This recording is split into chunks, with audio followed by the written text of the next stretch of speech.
गजाननं भूतगणादिसेवितं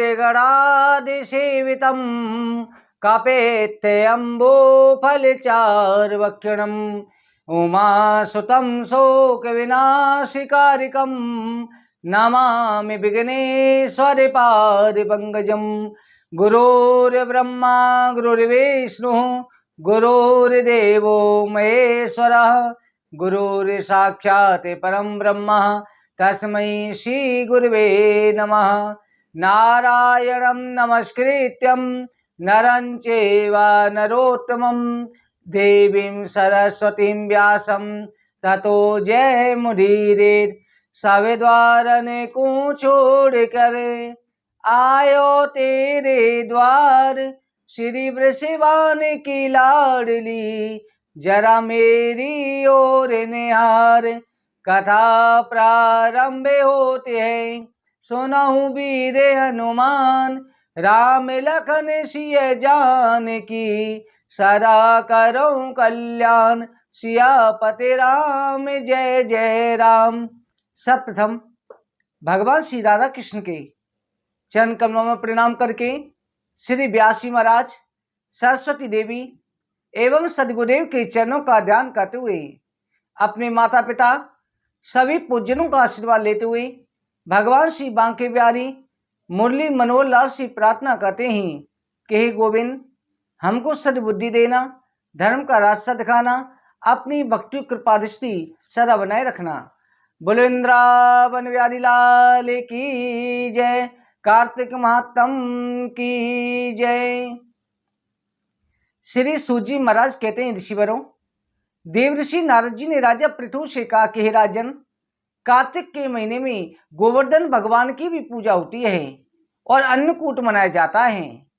राजा पृथु ने पूछा कि हे गुरुवर, किस तिथि में गोवर्धन पूजा करनी चाहिए? अन्नकूट का, गोवर्धन पूजा का महत्व क्या होता है? कृपा करके वर्णन करें। ये किस तिथि में करना चाहिए? देवर्षि नारद जी कहते हैं कि हे राजन, कार्तिक के महीने में शुक्ल पक्ष की प्रतिपदा तिथि को गोवर्धन की पूजा अन्नकूट, ये गोवर्धन गोकुल में किया जाता है।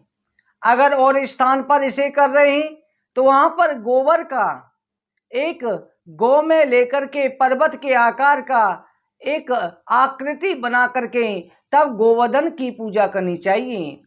पृथ्वी को गाय के गोबर से लिप करके वेद विधि से पूजन करें, पर्वताकार गोवर्धन में ध्वजा स्थापित करें, वहीं भगवान विष्णु का सिंहासन स्थापित करें। विष्णु जी के समान ही गोवर्धन का जैसे विष्णु की पूजा की जाती है वैसे ही पूजन करें। हे गोवर्धन, मेरी पूजा ग्रहण करो, इस मंत्र से प्रणाम करें, फिर पूजन करें। श्री कृष्ण के प्रिय अर्थ आदि मध्य अंत गोवर्धन को नमस्कार हैं। आवाहन, आसन, पाद्य, अर्ध, आचमन, स्नान, वस्त्र, यज्ञोपवीत, चंदन, पुष्प, धूप, दीप, नैवेद्य, प्रदक्षिणा, नमस्कार, विसर्जन, इन षोडोपचारों से गोवर्धन की पूजा करें। दूध से, दही से बहुत प्रकार के पकवान, अनेक तरह के फल नैवेद्य गोवर्धन को स्वस्ति वाचन करके अर्पित करें। सर्वप्रथम गणेश जी का पूजन करके शांति कर्म करें, फिर गोवर्धन से की पूजा करें, अन्नकूट करके प्रणाम करें, ब्राह्मणों को और वैष्णवों को भोजन कराएं, बंधुओं के साथ में आप भोजन करें। जो गाय यज्ञ के लिए घी देती है वो गाय मेरे पापों को दूर करे, ऐसा कहकर के गायों की भी पूजा करें। हल्दी से गौ के सींगों को रंगें, पुष्प माला पहनाएं, त्रिलोक की माता गौ इस ग्रास को ग्रहण करें। हे वृष स्वरूप बैल, हे धर्म स्वरूप हमको शांति दो। गाय बैल के सींग रंग करके पुष्पमाला पहनाएं। कृष्ण गोवर्धन भगवान की पूजा करें। गौ बैल इनका भी पूजन 22वें 80वें यज्ञ से करोड़ गुना फलदायक होता है।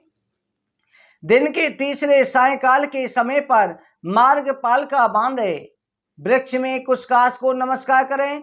हे मार्गपालिका, तुम्हें नमस्कार है। हमेशा विजय के वास्ते निरांजन करे, कीर्तन करे, ध्वनि करे, गौ को दूसरे जन नगर पालिका के नीचे उकर के जाएं। कई कई स्थानों पर मार्ग पालिका बनाई जाती है और मार्ग पालिका को खींचा जाता है। उसको राजा के लड़के दूसरे धनाढ्य व्यक्ति जो खींचते हैं, जो उसे खींचते हैं। कई जगह पर ये होता है कि पालिका को खींचा जाता है, जो जीतता है उनकी साल भर जीत होती है। शाम को बलि रूप बना करके, बलिदान रूप बना वस्त्र बना करके पूजा करे। 2 भुजा गोवर्धन से बनाए उनकी पूजा करे। गृहस्थ प्रसन्नता से माता पिता भाई समेत गोवर्धन की पूजा करे। रात्रि काल को चंदन धूप दीप इत्यादि से पूजन करे। बलि के नाम से दान दे तो सब सुख भोग करे। हे राजन, उस दिन चंदन पुष्प धूप दीप वस्त्र भोजन आदि से गोवर्धन पूजा के दिन दामाद का भी पूजन करे। जो इस विधान से वर्ष में करता है, श्री कृष्ण जी की कृपा से मुक्ति मिलती है। राजा पृथु ने पूछा, भगवान, गोवर्धन पूजा के दिन दामाद की पूजा क्यों की जाती है? सबसे प्रथम पूजा किसने करी? नारद जी कहते हैं, राजन, सतयुग के समय जब समुद्र मंथन हुआ तब लक्ष्मी जी का विवाह भगवान विष्णु के साथ में हुआ। अनंत लक्षण लक्ष्मी कन्या जब समुद्र ने भगवान विष्णु को दी, तब कन्या के स्नेह से समुद्र ने भक्ति से परमानंद होकर के भगवान विष्णु की स्तुति करी।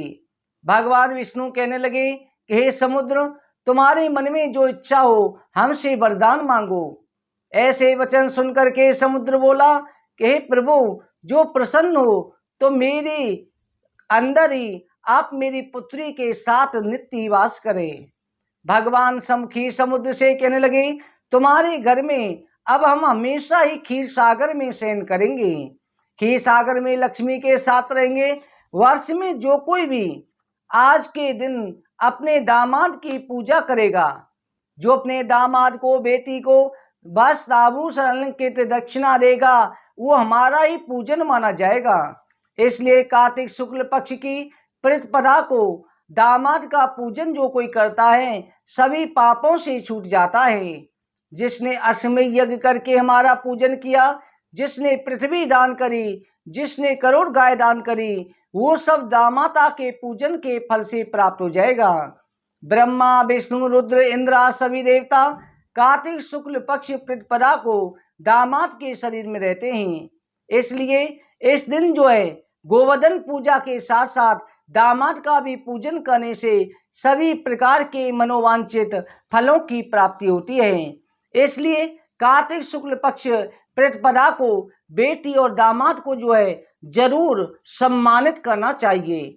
इस तरह से गोवर्धन पूजा का मातम राजा पृथु को देवर्षि नारद जी ने वर्णन करा कि राजन, गोवर्धन पूजा श्रद्धा और भक्ति के साथ में अवश्य करनी चाहिए। बोलो कार्तिक महात्म की जय। आज के दिन पैठा नहीं खाना है और कल आपको बैंगन नहीं खाने हैं। कथा सदा होती रहे, सुनो वीर हनुमान, राम लखन सिय जानकी, सदा करो कल्याण, सियापति राम जय जय राम। वृंदावन बिहारी लाल की जय। जय जय श्री राधे, जय जय श्री राधे, जय जय श्री राधे।